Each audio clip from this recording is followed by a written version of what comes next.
Today I'm going over section 5.1, which is exponential functions and their graphs. So I'm going to make sure to talk about what the graphs look like, their domain, range, asymptotes, and transformations. And then this section also covers one-to-one functions, or the one-to-one property for solving. So I will go through that.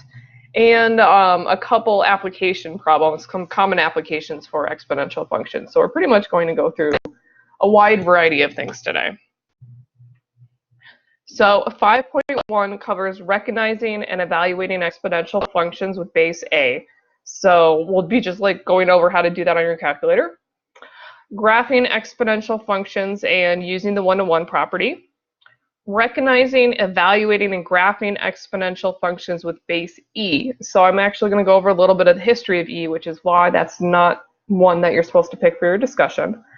And then using exponential functions to model and solve real-life problems.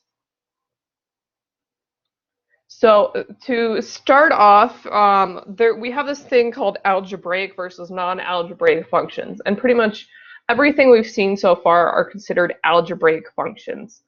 And algebraic functions just mean that you can combine these things, you can write these things using addition and multiplication. Non-algebraic functions, we don't combine these things together and write them using addition and multiplication. And so exponential and logarithmic functions are considered non-algebraic, and the other word for them is transcendental. So polynomials, those are just a string of things added together, so that's algebraic. Rational functions are added together and then also had division, so that falls under the multiplication stuff. And then the square root function is also considered algebraic. Those are not all of them that are algebraic. It's just a small sample of the ones that are considered algebraic.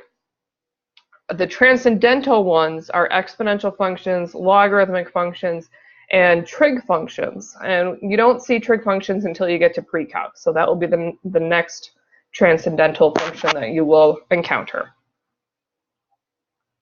So exponential functions, these have a base that's a number, and then the variable is in the exponent.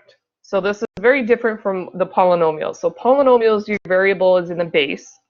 Your exponents, your exponentials, the variable is in the exponent. A lot of people get confused between these, and then they'll say things are increasing exponentially when they're not exponential functions. So be very careful which one is which. It's all based off of where the variable is. For exponential functions, the base value, the number underneath the exponent, is always going to be greater than 0, and it's never equal to 1, because if it's equal to 1, then it's just 1 to a power, which is always 1, so it's not interesting at all. And we can't do negatives because then we have jumps in the graph, and so then it's not continuous. So it's always going to be a positive number underneath the x.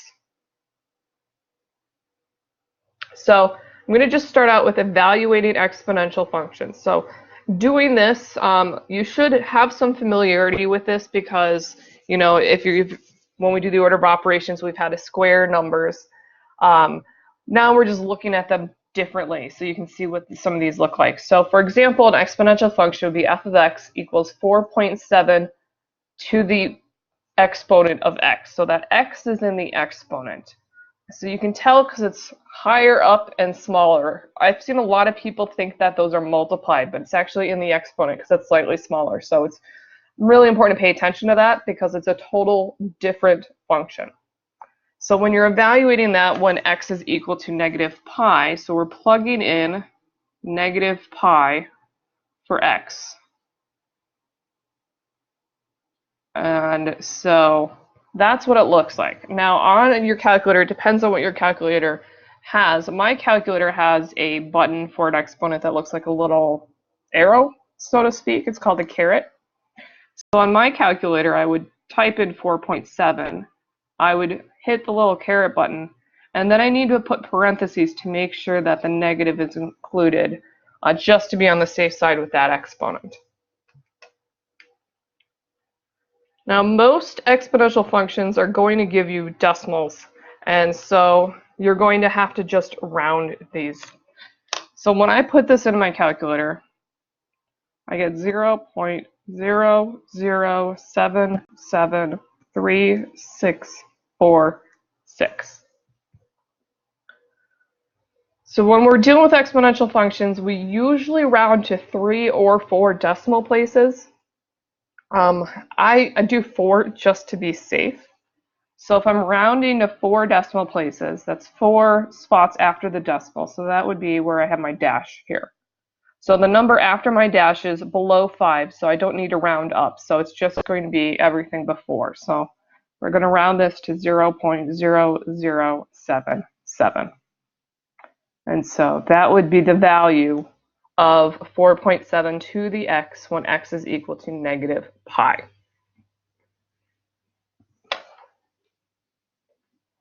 Now the second example here.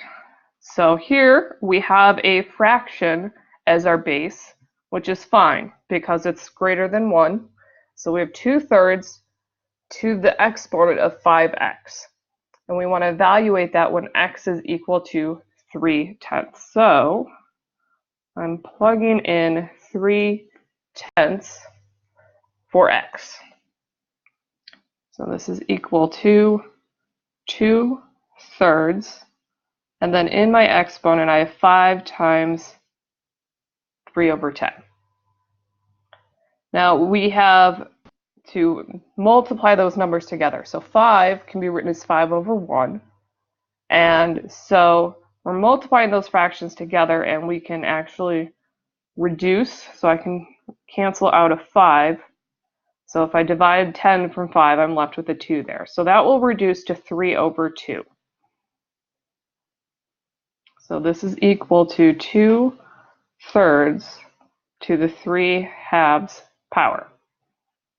Now when you enter this in your calculator, you have to use parentheses when you're doing this fraction thing. So you're going to be entering 2 divided by 3, and you need to put parentheses around that to make sure your 2/3 gets entered in correctly.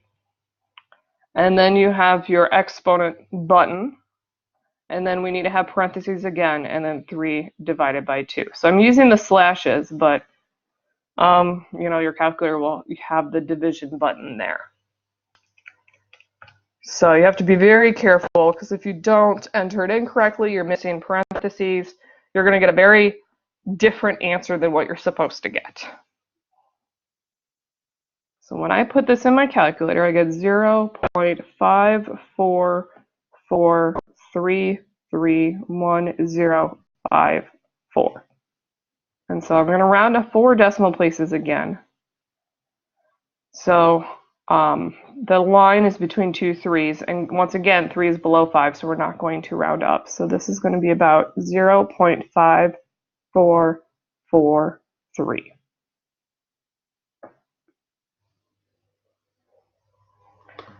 Are there any questions on evaluating these or how to enter these into your calculator?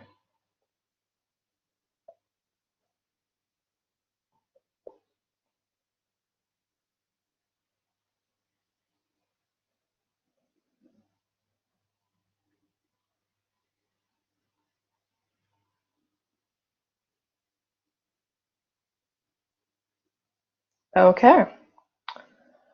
So moving on. Oh, just as I moved on. Got it. All right. So next is looking at the graphs of these. So an exponential function is the form a to the x. And so it looks like this picture that I have here. And I have this table of values. What's nice about exponential functions is that they always have a y-intercept of 0, 1, unless there are some like transformations. But the y-intercept, if there's no transformations, is always going to be at 1. And then it's increasing, so it's increasing going up. You always have these 3 ordered pairs. So if you're trying to graph this by hand, all you have to figure out is the base, and then you just plug it in. So if it's -1 for your x, and say your base is 3, then your y would be 1/3.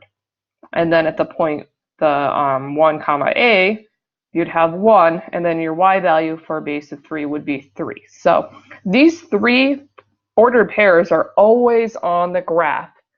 And so it makes it really easy to plot by hand. because you already know one of them is going to be 0, 1, and then the other ones are at -1 and 1, and it's pretty simple to graph those. And then you just connect them. So it looks, it's going down when you're at the left side, it's close to 0, and then it increases. We actually have a horizontal asymptote, so it will never actually get to 0. So it will get really, really close to 0, but it will never actually hit 0. The only way it might hit 0 is if there's transformations up or down so that it crosses the horizontal axis. So because we have an asymptote at 0, our range is from 0 to infinity, but our domain is all real numbers. So this is what the graph looks like. Now there's a second version of the graph where it's heading down, and this is if you have a negative in the exponent. So it's basically that negative is in the exponent is a reflection across the y-axis. So that negative up there, it is a reflection across y. So if I go back to the other, you can see that it's essentially a mirror image across the y-axis. It just kind of flips it. And so what happens then for -1, it's now at the value of a instead of 1 over a. And then the value of 1 is now 1 over a instead of a. So those two values for y basically flip-flop their locations. But the domain and the range are exactly the same. The horizontal asymptote is exactly the same. Now it's just decreasing instead of increasing. So when you're doing an assignment or you're on the quiz or something and you're looking at different graphs and you're trying to determine which graph it is, negative exponent is going down, positive exponent is going up. So that will help you rule out some of your choices there. So I'm going to talk about these transformations here. We're going to be looking at the transformations. So A is the base. So normally I use A as like a constant, but in this case it means something specific. But we still have our H and the K. So remember, when you do anything to X, that's moving it left or right, and it's always the opposite of the sign. So it's the same thing here. So this minus H, if it's subtracting there, that means we are moving to the right by H. So even though it's in the exponent, it's still happening to the X, so it's still moving left or right. And then K is the up and down movement. So this is moving up or down by K. So it's either going up if it's positive or down if it's negative. Then that value B in front, that is our stretch. Just like in our other transformations, when you're multiplying the function by something, it stretches. It's the same thing here. So this is a stretch or a shrink, depending on the value. And then you can have a reflection if B is negative, or you can, so that would be a reflection across the x-axis. So if B is less than 0, we reflect across the x-axis. And then if you have that negative, it's sort of, it could be a negative stretch or shrink. The stretch or shrink depends on if the value is greater than 1 or between 0 and 1. So if the value is, if B is between, let's say if B is between -1 or 1, it's a shrink. Otherwise, it's a stretch. So -1 to 1, you have a shrink. It's a stretch otherwise. And then if it's negative, that's also going to reflect. And then that negative in front of the x, that is the reflection across the y. So a negative x reflects across y, the y-axis. Oops. So when you're looking at these graphs, knowing what these numbers do can help you a lot to help you determine what the graph is supposed to look like. So we're going to identify these transformations. So the first one here, we have 2 to the x and then the plus 1. So the plus 1 is outside of the 2 to the x part. It's kind of added on. So that means this is going to be a shift up or down. So because it's positive, this means that we are shifting up by 1 unit. So that's our transformation. So I actually have Desmos open because I wanted to demonstrate this. So let me just move. Okay. So I'm going to just graph the base graph here, which if we have 2 to the x plus 1, so 2 to the x would be what it normally looks like. So that's the base. And then when you have 2 to the x and then plus 1, you can see that the blue graph is now shifted up. So it went through the red graph, the normal graph goes through 0, 1. As I mentioned, it always goes through there, except if you're shifting it up or down. And so we shifted it up by 1, so now it goes through 0, 2. And what's interesting, and I'm going to expand here, is that the horizontal asymptote also shifts. So the horizontal asymptote for the red graph, the normal graph, is at 0. But when you shift it up, now it's at y equals 1, because you can see that now that asymptote is also moved up by 1. And then that means your range is also moved up by 1. So now the range is 1 to infinity. So when you're doing a shift up or down, it actually affects the asymptote and it affects the range, but nothing else changes.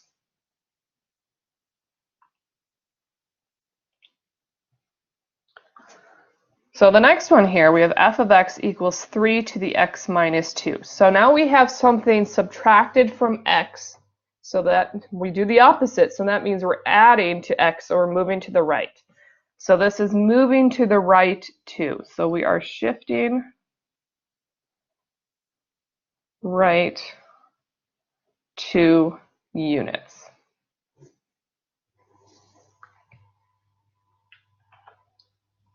So I'm going to again bring up Desmos.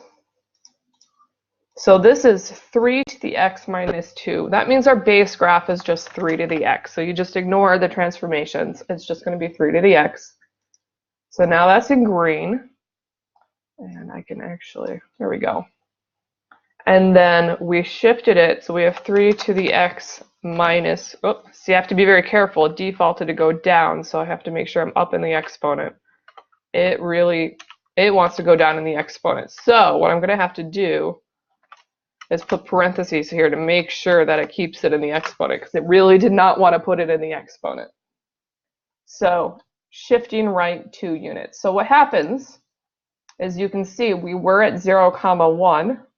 But then we moved 2 to the right, so now that same kind of location is 2, 1. So move to the right 2. So instead of having a y-intercept at 1, it's now somewhere else because we moved that location to the right.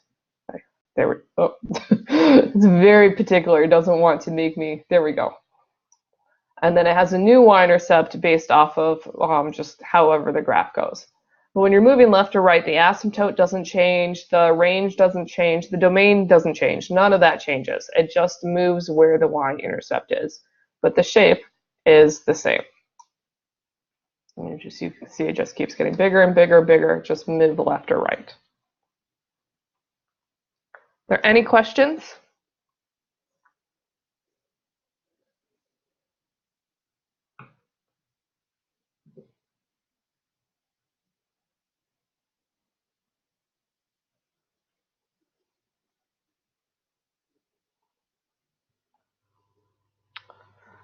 So you're asking question 2 on the assignment.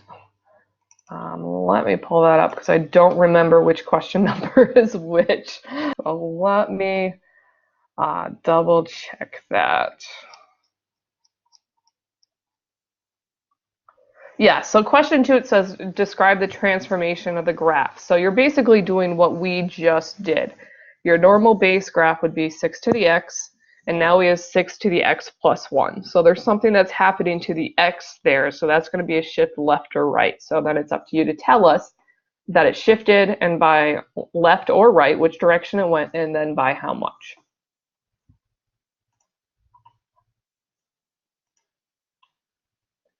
But not do the graph itself, just tell you how many units it moved. Yeah, you don't have to actually graph it because it just says describe the graph or describe the transformation. So you don't have to give the graph, you just have to tell me where it moved. Okay.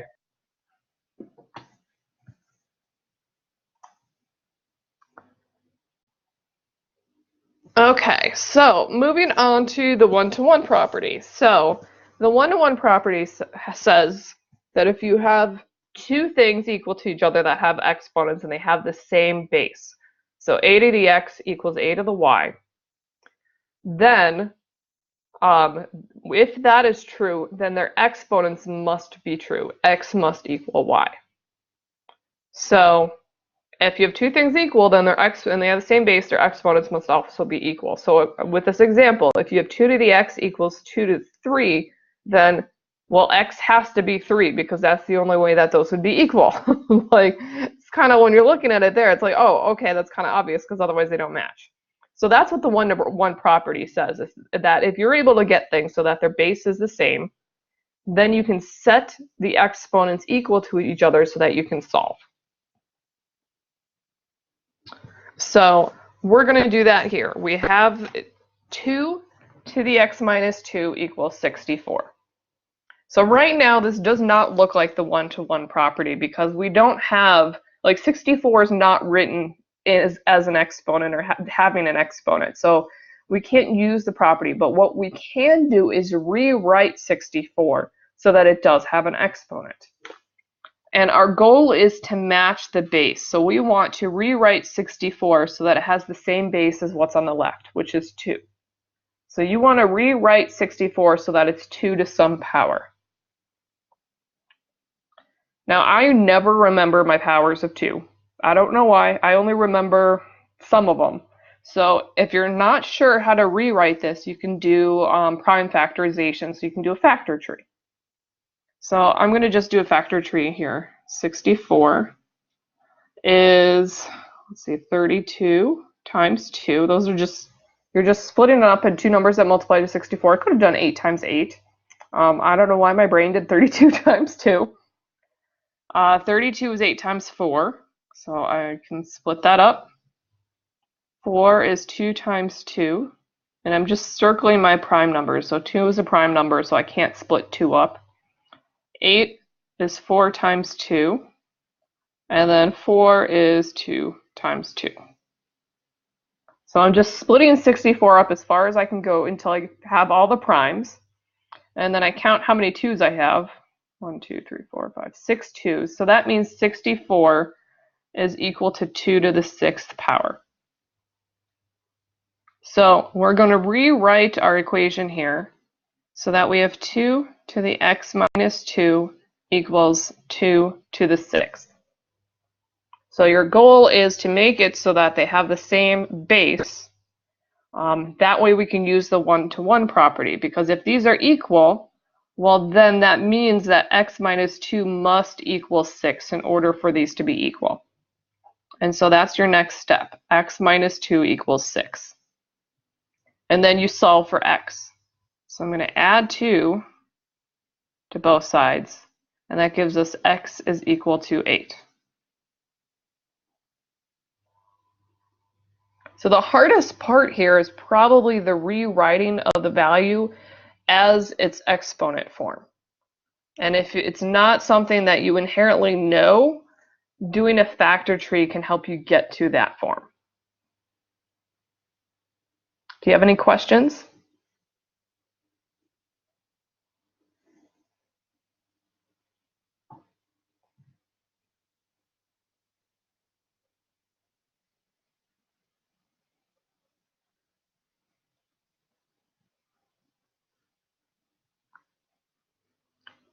Okay.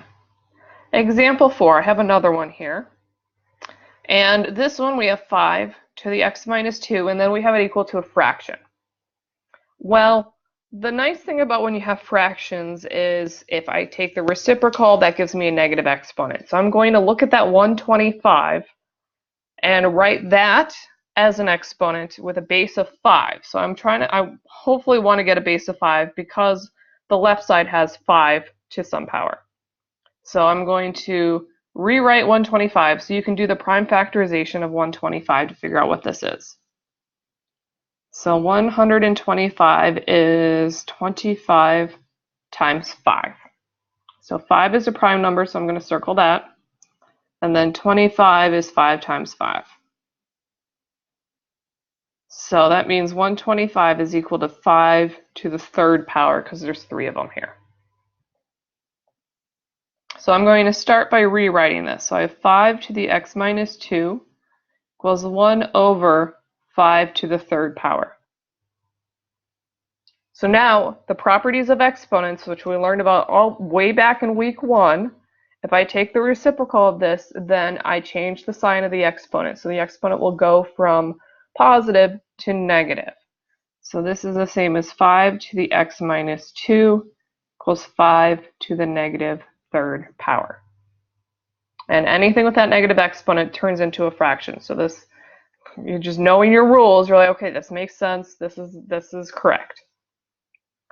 So now the same things in the base. They both have a base of 5, so that means the exponents must be equal to each other. So x minus 2 equals negative 3. And then we solve for x, which again, we end up adding 2 to both sides. And we get x is equal to negative 1. And then that's your answer to that equation.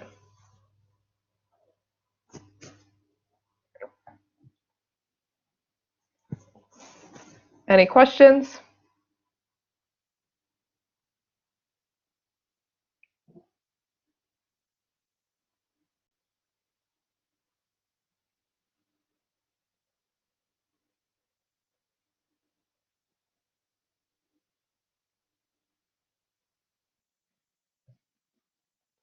Okay.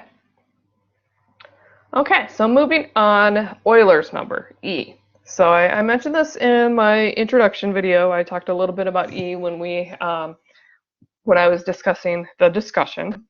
So E is a number that goes on forever, just like pi. So I have a whole bunch of digits here. I only ever remember that it's like 2.718. So I don't remember as many digits of E as I do pi. But it's just like pi, it just goes on forever. So some interesting facts and some about the history of E. So this value was actually discovered by Jacob Bernoulli. He's actually a Swiss, or not he is, he was a Swiss mathematician. So he discovered the number in 1683 when he was studying compound interest. And so he found this number, and it actually had many different symbols. It had the symbol B for a long time, but it got its current symbol E from Leonhard Euler. So it looks like it's Euler, but it's pronounced Euler. So he decided to use the symbol E in 1727 and then kind of stuck. And so that's how it got the name Euler's number.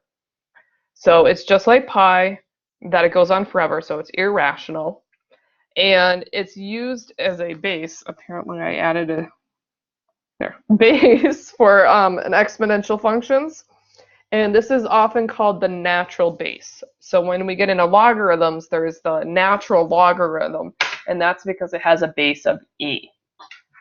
So this is a special number that shows up a lot. It actually shows up more than pi does when you're looking at equations. But for some reason pi is more famous. I think it's just because it's probably a lot easier to use pi than to use Euler's number, because for pi that just comes up with like area of a circle, but Euler's number you need a little more algebra than that to understand it. So we're going to be doing some stuff with Euler's number, and so it's really important to recognize that if you see E, it's not a variable, it's actually a number, and that's why we never use E as a variable, because it actually stands for a number. So we're going to just do some practice of evaluating the natural exponential function. or with the natural base, exponential functions with the natural base. This is a different button on your calculator. So you can't just use an exponent button because it actually has something else. So my calculator, and I am going to briefly stop sharing my screen so that I can bring up my calculator. So, okay, so I'm going to make sure that so on my calculator, this is my calculator, I have, so 3 buttons down, there's this LN button, and in yellow, above the LN button, it says e to the x. So that is the button that we're going to use. So for me to use the button, I have to hit second, and then I have to hit the LN button. And that's how you get that e to the x button. So your calculator will have a separate button. I think most phone calculators have that separate button. It's standard on most calculators these days. So you're going to want to make sure you can find that button. Let me see that again. Yeah, yours is also above the LN button. So, and I don't know why my screen is freaking out.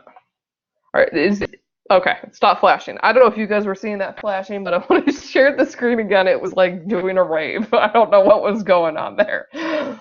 Seizure. So now that you know where your button is, when we're evaluating these, it's important to use that button. So we have 1.5 e to the x when x is 240. So we're plugging in 240 for x. So this will be 1.5 e to the 240. So I'm going to do 1.5, and then I'm going to hit my multiplication button. So I'm going to just use my times symbol there. And then I'm going to have to hit second. And then I have to hit the LN button to get the e to the x part. And then it will start parentheses already, so then you can type in 240 and then close your parentheses. And my calculator apparently cannot do that. I got an OO error, so I need a more powerful calculator. Would it be 1613.408? Well, I'm gonna let me get my more powerful calculator to see, because it all depends on how much memory is in your calculator. And now I gotta find the button on my other calculator. 240. Okay, it is not. So when you get it, and if you have a more powerful calculator that can do this, you actually get a number that is in, it's in scientific notation. So my calculator says 2.55133, and then it has this little thing that says E. So that's telling us it's a scientific notation, and then it says 104. What that means is that this is 2.55133 times 10 to the 104th power. So that means that 104 means that it basically has 104 zeros minus however decimals we have here. So I've got the number that I've given has 5 decimal places, so that means 104 minus 5. That means there's 99 zeros following this number. Yes, Centrica. I'm sorry, I don't know how to pronounce your name.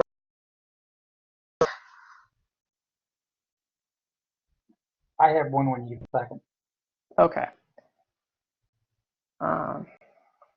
You can type it in the box, and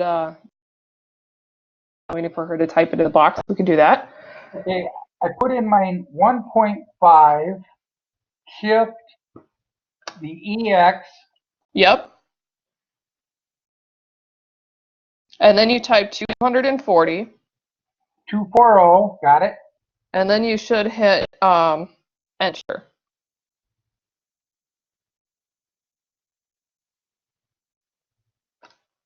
Huh. 1.5 times. Oh, wait, what number did you? You got 1075 point something? And sorry. Okay. Because I think your phone or your calculator is doing it in the other order.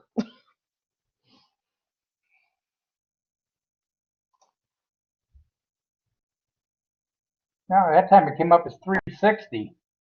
Oh boy. We said So, 1.5 times the second or the shift to the EX, and wow, that's weird. some calculators, and I'm going to do this in a different color. So some calculators are set up that you have to actually enter it in backwards. So for some calculators, you have to actually put the exponent first. So you would put in 240. Then you hit the e to the x button. So I'll just do this shift or whatever, e to the x. First? So you would hit that button, and then you would do equals just to make sure, and then do the times, and then the 1.5. For some calculators, you have to do it backwards. 240. Then the shift. Intelligent. Boy, that popped up as 1.700 whatever times 10 104 before I even did the 105. Yes. Okay. So that sounds much closer. And then if you multiply that by 1.5, you should get the same number. So your calculator is one where you have to enter it in reverse. So okay. Yep. I do have the same number. I got it. Okay. Yeah. So that's why I go through this, because it's one thing to do regular exponents, but some calculators do this button backwards. I have another calculator that does it backwards. So that's why I know. I thought, wait a minute, yours probably is one of those. So that's why it's important to make sure you know which way your calculator works. So that way you get the right answer, because they could cause some problems, especially on the quiz. So we don't want any problems. So now that you know how that works, you should be able to then do the second problem and get the same answer, or the correct answer. So the second one here, we have f of x equals 250 e to the 0.05x. And so we're plugging in, so this is when x is equal to 20. So I'm plugging in 20 for x.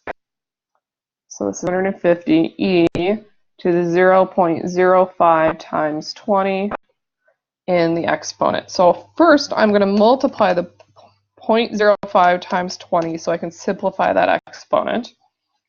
And that comes to 250 e to the first power.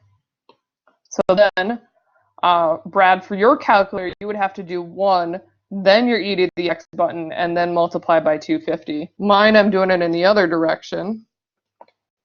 So you should get 679.5704571.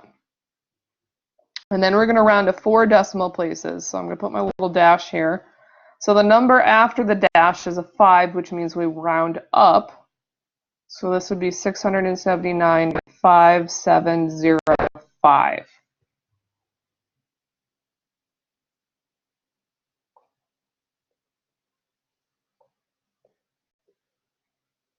And then I'll box this one.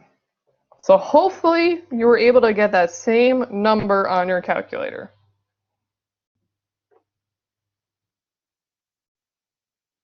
And let me know yes or no whether you did, so I can troubleshoot if I need to. I got it, but my question for you is the 250e 0.05x. How did you end up getting 1? I did the 0.05 there times 20. And those multiply out to 1. That I got. Yep. Okay. All right. So now that we've seen e, we've learned how to put it on our calculator. Let's talk about transformations when you have e as an exponent. And so the transformations here are going to be just like the same transformations you have if it's any other base. If it's 2, if it's 3, whatever, the transformations are going to be the same. So this first one here, we have f of x equals 2 plus e to the x minus 5. So anything added on, so that 2 is basically added on, so that is going to be a vertical shift, so, and that's positive, so we are shifting up 2 units.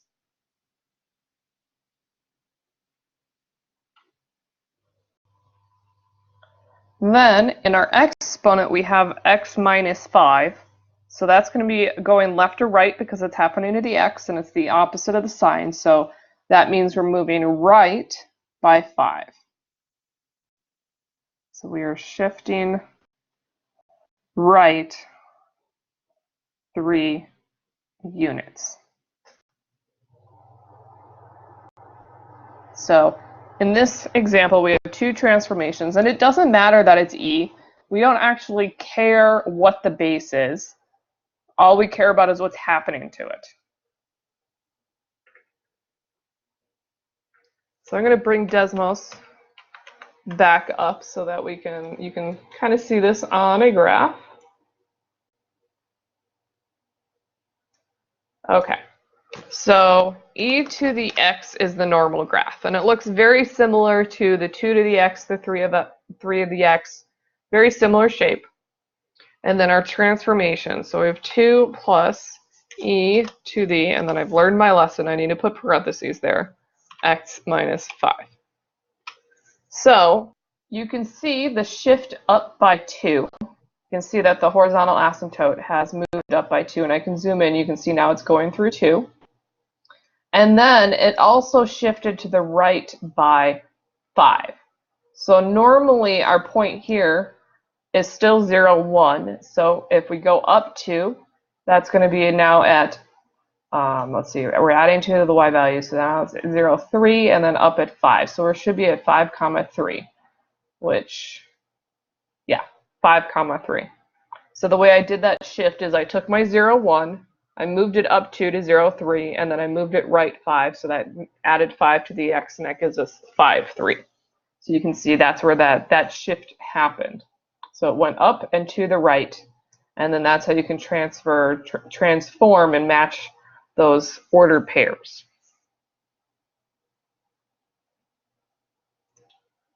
Now, the second example I have here, we have 3e to the negative x. So that 3 is multiplied, so that's going to be stretched because it's greater than 1. So we are stretching by 3, or we can just say stretch of 3. And then we have a negative in the x, so that's a reflection across the y-axis. We're assuming that we're reflecting from a regular e to the x. So that negative there is a reflection across the y-axis. Because that negative, when it happens to x, reflects across the y. If there's a negative in front of the 3, that reflects across the x. It's sort of the opposite. So our normal graph here is e to the x. And then our transformed graph, we have 3e to the negative x. And so you can see, let's just get rid of the 3. So you can see that it's a mirror image. And then the 3 stretched it up so that it was higher. So you can see how that shifted it. So it pulled it up.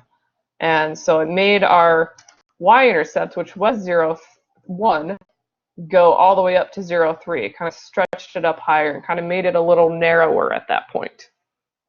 So it made a mirror image, reflected across the y, and then stretched it up higher.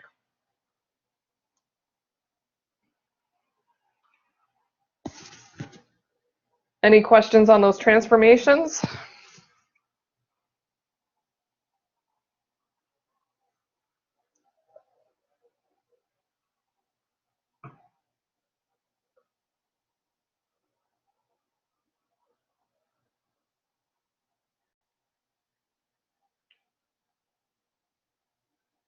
Okay.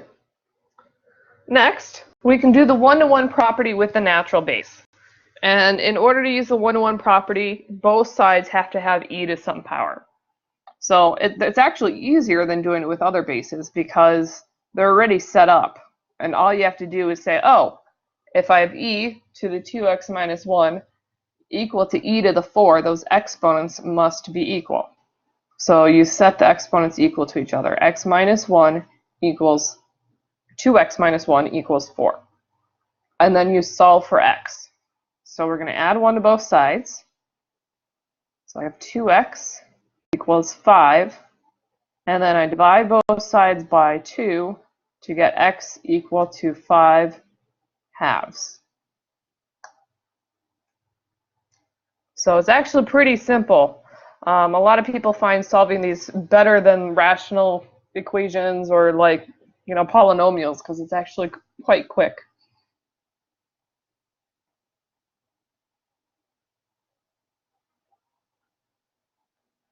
I'm going to move on to example 8. So this one's a little trickier only because we have a quadratic going on. So we have e to the x squared plus 6 equals e to the 5x. So they both have the base of e. So we set those exponents equal to each other. So we have x squared plus 6 equals 5x.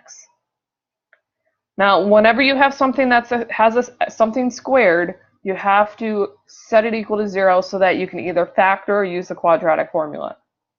So I need to subtract the 5x so that it's on the left side instead of the right, I have it equal to 0. So that will give me x squared minus 5x plus 6 equals 0. So this is why I mentioned you guys are factoring every week. You're factoring every week. This one is factorable, so you don't have to go through the quadratic formula. And so this factors to x minus 2 times x minus 3 equal to 0. So negative 2 times negative 3 gives you that positive 6. Negative 2 minus 3 gives you minus 5. So then we need to solve for x, so we set each of these equal to 0. So we have x minus 2 equal to 0 and x minus 3 equal to 0. And then you solve them both for x. So you're going to get x is equal to 2 as one answer, and x equal to 3 as your other answer.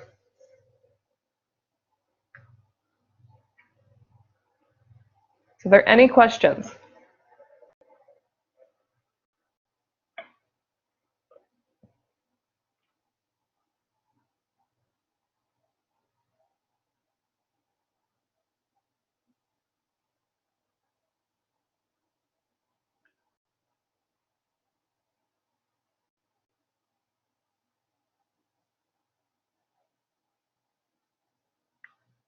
Okay, so now let's talk about some applications. So the first one is compound interest. So we've actually seen the compound interest formula before that was talked about when we were talking about exponents. And so if you're compounding n times a year, I've got the formula here. So P is the amount you're starting with, the principal. R is the interest rate as a decimal. And then N is how many times a year. So if you're getting interest monthly, that's 12 times a year. T is the time period, and then A is the amount afterwards. So anything where we're calculating interest, that's the formula that they use. Some, like credit card companies, calculate your interest based off of the daily balance. Some, most places do monthly interest. I actually use this formula when I'm budgeting to estimate how much interest I'm going to earn off of like my, I have like a money market account, and it's not exact because they don't do it based off of like a month, just your monthly balance. It's based off of like an average daily balance, so it's not exactly close when I use it for monthly, but it's it's close enough that it's very good for budgeting. So that's basically how interest is used in the world. But why did I write interesting? My brain apparently thinks that interest is interesting. So interest compounded continually. What that means is that instead of like getting interest monthly or getting interest daily, you are getting interest every second, even faster than every second, every like nanosecond, or I don't know what's smaller than a nanosecond, but basically you're compounding at the smallest possible interval that you can. You're basically constantly getting interest. And so it has a special formula, which is A equals PE to the RT.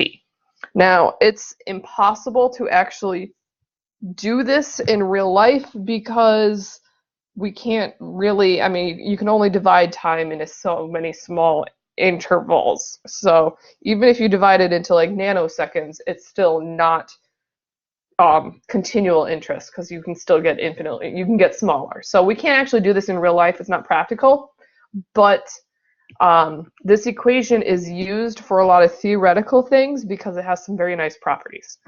It's a lot easier to work with than the actual formula that we use in real life. So these are two different types of compound interest. So I did an example so you can see the difference of compound interest versus like a continuous compound interest so that you can see how big a difference that can make in how much you earn. So a bank account has an interest rate of 0.02%. So I picked a very small percent because these days interest rate on bank accounts are absolutely tiny. So our value of R, we have to divide that number by 100 because it's a percent. So that's actually going to be 0.0002 that we're going to use for R. So you invest $6,500. So the amount that you're investing is P. So P is going to be $6,500. How much is in the account after 9 years? So T is going to be 9. If you are compounding monthly, so monthly means N in our formula is 12. And if you're compounding continuously, which means that we don't have N, we have a separate formula. So I'm going to start with the regular compound interest. So the formula is A equals P parenthesis 1 plus R over N to the N times T. So we're going to plug in our numbers and then you put it in your calculator. So P is 6,500 parenthesis 1 plus R, which is 0.0002. You want to be very careful you have the right number of zeros. Divided by 12. And then in our exponent it's 12 times 9. So it's getting close to 7 o'clock, so I'm running out of kind of time here. So I'm going to just put dots for simplifying. And I'm going to just put this in my calculator so I can get the answer. But I recommend that you work through it on your own to make sure you can get the same answer if you go step by step. Biggest possible errors that occur are just missing parentheses so that things are multiplying when they should not be multiplying. So if you are getting interest every month at this interest rate, you will end up with $6,511.71 after 9 years. So that is if you're compounding monthly. Now let's do compound continuously. So the continuous formula is A equals P E to the RT. So P is still 6,500. We have E, then in our exponent is 0.0002 times 9. So again, I'm going to just enter that at my calculator so you can fill in the steps that you need later. Oops. I'm just making sure that I have all my parentheses in the right place.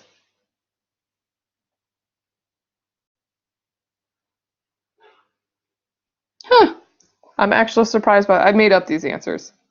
I came up with the same exact answer. I think it's because the interest rate is so small that it essentially doesn't matter which one you do. Because normally they don't come out to the same answer. So that's interesting. Let me see. I'm just going to, for kicks and giggles, See what happens if I change my time period. Nope, those still came out exact. My interest rate must be just too small. They actually came out as almost exact. So, note to self, when I make up numbers, pick bigger interest rates. But generally, these actual will be different, and the continuous compounding is usually bigger than the compound monthly. So I'm just messing around on my calculator just to see what happens if I change the interest rate, how much that changes it. Okay, so there is a difference, say, if it's a 2% interest rate. So if there's a 2% interest rate, doing it monthly, you get $7,780.75. If it's continuous, you get $7,781.91. So it's slightly more. So the interest rate, are you not seeing the? You should be seeing. It says it's sharing my screen. No, we're seeing it both. Yeah, we're fine on that. I just look at the top of your head. Oh yeah, that's because I put my tablet down so I can actually write on it. Otherwise, it's a really awkward angle for me. So don't worry about what you're seeing on my camera. Worry about what's on the screen. Yeah, so I just ran the numbers myself, and actually I will stop sharing so that you can see this on my calculator. So I took my, you're not going to be able to see that. Let's see if I can get better lighting. So there's two different numbers there. I don't know if you can see that at all, but I did 2% interest, and they're slightly different. You're wiggling a little bit. It's kind of I know. Trying not to move. Slightly different. So the higher the interest, the more of a difference it makes. That's why in real life, compound monthly, I mean, we usually don't have interest rates that are really high. So that's why in real life, not using the continuous formula is good enough, because otherwise, it really doesn't make that big of a difference. Okay, so I'm going to go back and share my screen. I have one more example for you guys. Okay. Next is half-life. So half-life is often used when you have chemicals. Radioactive decay of things is half-life. So there's an example in the book about plutonium and its decay. So like nuclear reactors, when they go off, you really have to worry about half-life so that you can determine how much radioactive material is left and when it's safe to go back to that area. So half-life is really important there. It's also important with radiocarbon dating and some other things. So the book doesn't actually give you a formula, so I had to sort of create the formula. So I just used H to represent the half-life. A is just the initial amount you're starting with, so I thought A for amount would be good. Your base is half, because it's half-life. T is the time period that you're looking at, and then Q is the quantity that's remaining after that time period. So I had to make my two variables different. So this is not in the textbook. The textbook usually gives you the formula, but I thought it'd be interesting to kind of make up, and I made up these answers again, except that I used the real value for radiocarbon dating. So the half-life of carbon-14 is 5,715 years. So that is the real value. So that means it decays to half of its amount in 5,715 years. So H, my formula is going to be 5715. So I'm going to rewrite the formula here.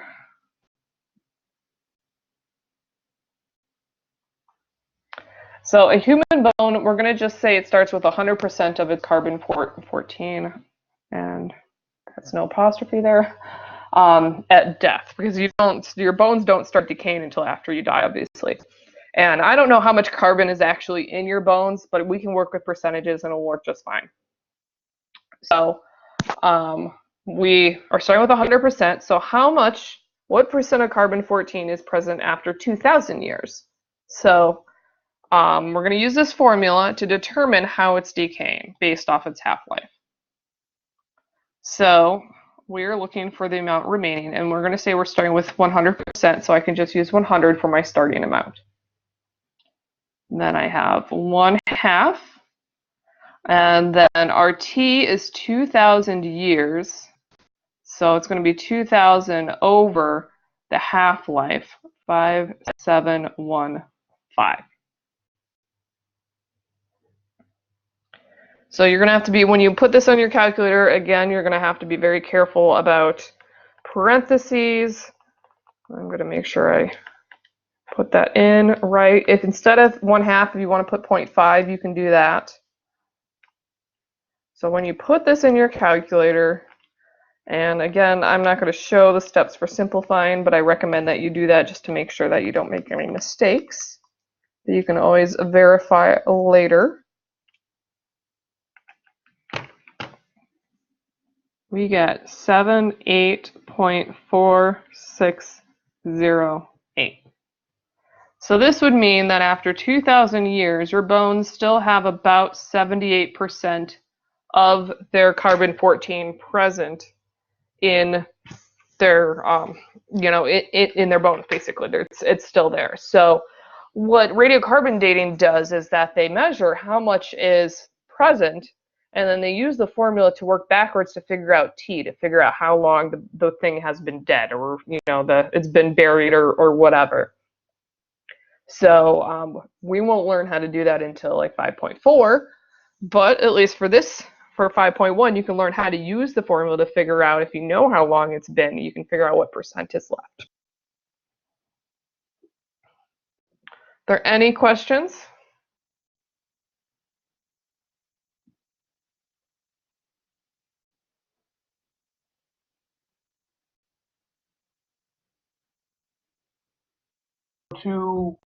If we want to go for 10,000 years, where you have the 2,000, we just put the 10,000 in.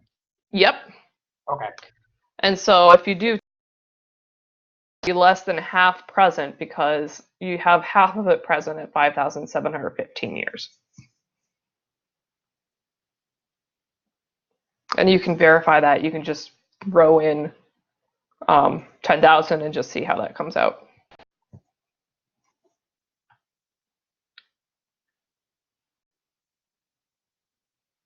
So that is it.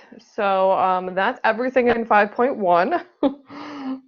So if you have any further questions, you can email me or give me a call. I know this was a lot longer than they usually go. I usually don't like to have them take a whole hour if possible, because that is a lot of time. So I hope that I'm glad that you guys stuck with me for that. Are there any other questions?